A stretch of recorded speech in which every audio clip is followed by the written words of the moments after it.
নমস্কার, সুপ্রভাত। আমি আপনাদের প্রবীর বিশ্বাস। দেখছেন বিশ্বজোড়া বাঙালির আওয়াজ এনকে ডিজিটালের প্রভাতী সম্প্রচার থার্ড আই। 2016-এ বিজেপির আসন সংখ্যা ছিল 3টে আর 10.6% ভোট পেয়েছিল তারা। কংগ্রেসের আসন সংখ্যা ছিল 44টা। কংগ্রেসের ভোট শতাংশ ছিল 12.25%। বামপন্থীদের আসন সংখ্যা ছিল 32টা আর ভোট শেয়ার ছিল 19.75% বা 20%। তৃণমূলের আসন সংখ্যা ছিল 211টা, ভোট শেয়ার ছিল 44.91%। এবার আসি 2019-এর লোকসভা নির্বাচনে। 16 বিধানসভায় বিজেপির ভোট শতাংশ ছিল 10.16%। লোকসভায় তা এক লাফে বেড়ে হয়ে যায় 40.7%। আর বামফ্রন্টের 16 বিধানসভায় ছিল 19.75%। 3 বছরেই তা কমে দাঁড়ায় 6.33%। আসন শূন্য। এরপর 2021-এর বিধানসভা নির্বাচনে বাম আর কংগ্রেসের জোট হয়। সিপিআইএম, আইএসএফ, আরএসপি, সিপিআই এবং কংগ্রেস সবাই মিলে ভোট পায় 10.04%। আর বিজেপির ভোট শতাংশ তারপর কমে দাঁড়ায় 37.97%। আর তৃণমূলের ভোট বেড়ে দাঁড়ায় 48.46%। এবার আসি শেষ লোকসভা নির্বাচনে। গত 2024-এর লোকসভা নির্বাচনে বাম কংগ্রেস জোটের পক্ষে যায় 11% ভোট আর বিজেপির পক্ষে যায় 39.1% ভোট আর তৃণমূলের পক্ষে যায় 46.2% ভোট। গত বিধানসভা এবং লোকসভা নির্বাচনে বাম কংগ্রেসের জোট হবার ফলে ভোটটা 10 থেকে 11%-এর মধ্যেই থেকে যায়। এখানে কে কত শতাংশ ভোট পেয়েছেন এটা আলাদা করে বিচার করা অসম্ভব। তেল আর জল আলাদা করা যায় না। কিন্তু আমরা সমীক্ষা করতে গিয়ে দেখেছি যে কংগ্রেসের সমর্থকেরা বামেদের জোটের স্বার্থে ভোট দিলেও বামেদের ভোট কিন্তু গিয়েছে বিজেপির ঝুলিতে। হ্যাঁ, ওই আগে রাম পরে বামের হুইসপার ক্যাম্পেনিং এর সুবাদে। অর্থাৎ এটা স্পষ্ট, কংগ্রেস এবং বামেরা, বিশেষত সিপিএম, উভয়ই তৃণমূলকে কিন্তু সমূলে উৎখাত করতে চাইলেও বামেরা হাতিয়ার হিসেবে বিজেপিকে ব্যবহার করতে চেয়েছিল। দীর্ঘ 3.5 দশক ক্ষমতা ভোগ করবার পরে 2011-এ পর্যুদুস্ত হয়ে বামেরা খানিকটা হতোদ্যম হয়ে পড়েছিল। তবুও ঠিক পরের বিধানসভায় অর্থাৎ 2016-এ তারা 32টা আসন এবং 19.75% ভোট পেয়ে বঙ্গ রাজনীতিতে ভেসেছিলেন। যদিও সেবার কংগ্রেস একা লড়ে 44টা আসন জিতেছিল। তারপরেই আগে রাম পরে বামের ভূত চাপলো সিপিএম এর ঘাড়ে। অবশ্য কেউ কেউ বলেন সিপিএম এর মাথারা বিজেপির থেকে মোটা মোটা কলাটা, মূলটা ইত্যাদি পেয়ে নিজেদের প্রায় 22.5% ভোট বিজেপির পায়ে অর্পণ করে দিয়েছিল। সে যে কারণেই হোক, সিপিএম এর বড় ভুল হলো আগে তৃণমূলকে সরাতে নিজেদের সংগঠনে মন্না দিয়ে বিজেপিকে অক্সিজেন দেওয়া। তৃণমূলকে তো সরানো গেলই না, উল্টে সিপিএম ডুবে গেল এক গভীর শূন্যতায়। কংগ্রেসের সভাপতি তখন অধীর চৌধুরী, যিনি মমতা ব্যানার্জিকে দু চক্ষে দেখতে পারেন না, তাকে বগল দাবা করে আর নৌসাদকে সঙ্গে নিয়ে বামেরা যেদিন ব্রিগেডের মঞ্চে উঠেছিলেন না, সেই দিনই পরিষ্কার হয়ে গিয়েছিল এই সিপিএম এর দ্বারা অন্তত বিজেপিকে জেতানো অসম্ভব এবং মমতা বন্দ্যোপাধ্যায় আরো অপ্রতিরোধ হয়ে উঠবেন। কংগ্রেস তার গরিমা হারাবে অধীর চৌধুরীর অতিরিক্ত বাম প্রীতির ফলে। বাস্তবে হলেও তাই। কংগ্রেস আর সিপিএম এর আমও গেল, ছালাও গেল। মাঝখান থেকে নেপো হয়ে দই মেরে দিল নৌসাদ। বাম কংগ্রেস শূন্য হলো। বাম কংগ্রেসের ভোট পেয়ে বিহারের একটি স্থানীয় দল ইন্ডিয়ান সেকুলার ফ্রন্ট দলের পতাকা হাতে নিয়ে ভাঙড়ে জিতে গেলেন নৌসাদ।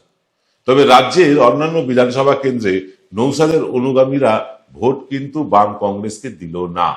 নৌসাদের অনুগামীরা বলবো না, বলবো ফুরফুরা শরীফের যারা ভক্ত তারা বাম কংগ্রেসকে ভোট দিল না। তাদের ভোটটা পড়লো গিয়ে তৃণমূলে। আবার বামেদের ভোটও অন্যান্য কেন্দ্রে কংগ্রেস বা আইএসএফ পেল না, সেই ভোট পড়লো বিজেপিতে। ফলে বিজেপি প্রধান বিরোধী দল হয়ে গেল আর তৃণমূল ধরে রাখলো তার শাসন ক্ষমতা।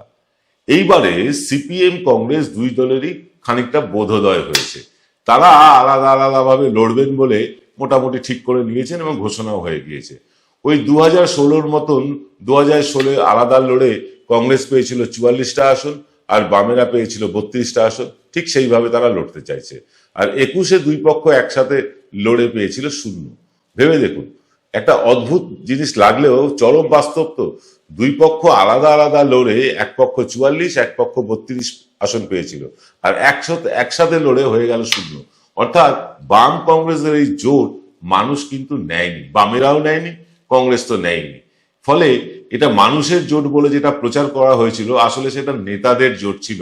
এটাই কিন্তু চরম বাস্তব। তাই আবার বাম কংগ্রেসের প্রেমে ফাটল। দুপক্ষই এবার আলাদা আলাদা লড়বেন। দুপক্ষই যেন হাঁপ ছেড়ে বেঁচেছেন বলে মনে হচ্ছে নেতাদের কথাবার্তায়। তবে সিপিএম জীবনে কখনো একা লড়ে জেতেনি।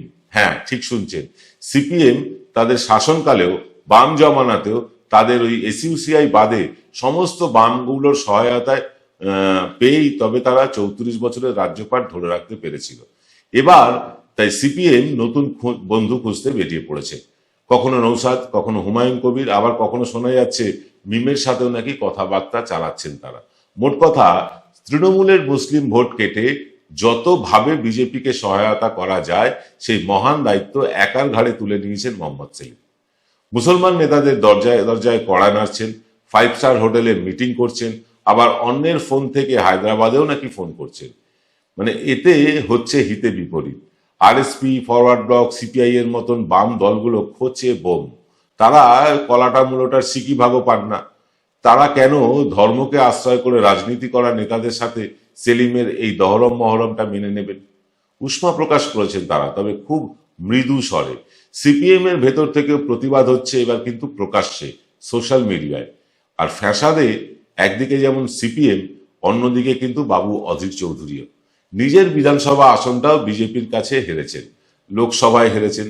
এবার নিজের বিধানসভা আসন ফিরে পেতে গেলে তীব্র বিজেপি বিরোধিতায় নামতে হবে তাকে। কিন্তু অধীর বাবু তো মমতা ব্যানার্জি, অভিষেক ব্যানার্জিকে গাল না দিয়ে তার রাজনৈতিক অস্তিত্ব টিকিয়ে রাখতে পারবেন না, সংকটে পড়ে যাবে তার অস্তিত্ব। তাই নিজের পলিটিক্যাল ক্যারিয়ার বাঁচাতে অল আউটেই নামতে হবে অধীর বাবুকে। একই সাথে টিভি ক্যামেরার সামনে হোক অথবা মঞ্চে দাঁড়িয়ে তৃণমূলের অপশাসনের কথা বলার পাশাপাশি তাকে বিজেপির অপশাসন এবং 3.5 দশকের বামেদের অন্যায়, অত্যাচার, অবিচারের কথা সমানভাবে বলতেই হবে যদি তাকে রাজনীতিতে টিকে থাকতে হয়। শুধু অধীর চৌধুরী নন, সমস্ত কংগ্রেস নেতাদের এবং সিপিএম নেতাদের বিরোধিতা করতে হলে বাকি রাজনৈতিক দলগুলোর সমান বিরোধিতা করলেই কিন্তু সমর্থকদের মধ্যে আস্থা ফিরবে এবং নেতাদের লড়াইয়ের আন্তরিকতাটা বোঝা যাবে। এ ভালো, ও খারাপ, এই নীতি নিলে চলবে না। নিজেরা বাদে বাকি সবাই খারাপ, এই নীতি মেনেই কিন্তু মঞ্চে উঠতে হবে, টিভি ক্যামেরার সামনে বসতে হবে। কিন্তু মুশকিল হলো, এই সেদিনেও ওই সেলিম, নৌসাদ, অধীরের ওই মাখো মাখো প্রেম প্রীতি থেকে मैं तेरा জান লে লুঙ্গা টাইপের হিন্দি সিনেমার কায়দায়, ভিলেনের কায়দায় পাঠ করাটা এবার মানুষ কতটা গ্রহণ করবেন?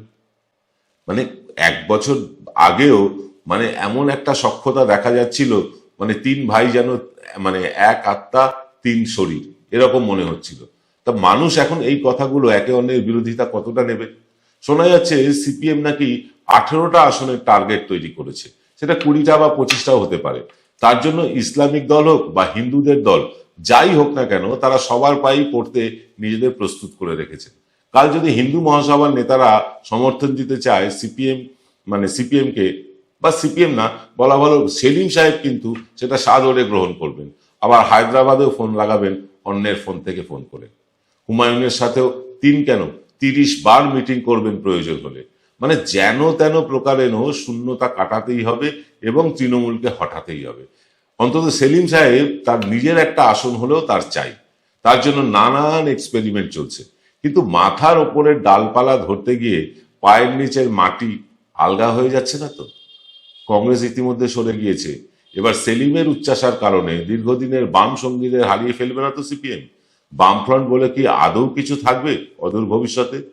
আজও যে 5-5.5% ভোট সিপিএম তথা বামেদের রয়েছে, সেটাও বিভিন্ন ভাগে ভাগ হয়ে যাবে না তো? এই আশঙ্কা কিন্তু আমার নয়, বেশ কিছু সিপিএম নেতাদেরই। সেলিম তার উচ্চাকাঙ্ক্ষা পূরণ করতে গোটা বামফ্রন্টকে বিপদের মুখে ঠেলে দিচ্ছেন বলেও উঠে এসেছে কিন্তু আমাদের সমীক্ষায়। তবে আমাদের সাম্প্রতিক সমীক্ষা সবে শুরু হয়েছে 2 তারিখ থেকে। যত দিন যাবে ততই রাজ্যে সিপিএম এর অবস্থানটা স্পষ্ট হবে। তার কি সিপিএম নিজেদের নাক কেটে বিজেপির পায়ের কাছে দেখে তৃণমূলের জয়যাত্রা এবার ভঙ্গ করতে পারবে? এইরকম একটা সম্ভাবনা 2019-এ এবং 2021-এ কিছুটা হলেও ছিল। 2024-এ তা একেবারেই শেষ হয়ে গিয়েছে। আর 26-এ সেরকম কিছু ঘটানোর মতন শক্তি সিপিএম এর আর নেই। যাদের মানে তারা যদি 100% ভোট, তাদের 22.5% গিয়েছিল, তো এবার যদি তারা 100% সিপিএম এর লোক বিজেপিকে ভোট দেয়, অর্থাৎ বিজেপির পায়ে নিজেদের ভোট বাক্সটাকে পুরোটাই অর্পণ করে দেয়, বিজেপি এবারেও 55 থেকে 56-তেও যেতে পারবে না। এটা নিশ্চিতভাবে জেনে রাখুন। আজকের অনুষ্ঠান শেষ করছি এখানে। সকলে ভালো থাকবেন। দেখা হবে রাত 8টার এক্স ফ্যাক্টরে। সকলে ভালো থাকুন। নমস্কার। জয়গুরু রত্নভান্ডার জ্যোতিষ চেম্বার। এখানে গোল্ড মেডেলিস্ট জ্যোতিষী বসেন। হাই কোয়ালিটির আসল গ্রহরত্ন সবচেয়ে কম দামে এখানে পাওয়া যায়। স্থান বেলঘড়িয়া রানীপার্ক বটতলা 2 নম্বর রেলগেটের নিকটে। 9681345722 এবং 9007778922। এবার সাধ্যের মধ্যেই হবে মধ্যবিত্তের স্বাদ পূরণ। নতুন বাড়ি, নতুন স্বপ্ন, সুখের নতুন অধ্যায় শুরু হোক এই উৎসবে। Ashoka group, রিডিফাইনিং realty. ফোন করুন 9163502850। Welcome to the world of civil business. A Bengali business personality and the most successful business group, Roy Construction Group of companies, now coming Sarib, West Bengal. Mr. Anup Roy, the managing director of the Roy Construction Group company, ready to serve his native land, the Mother Bengal.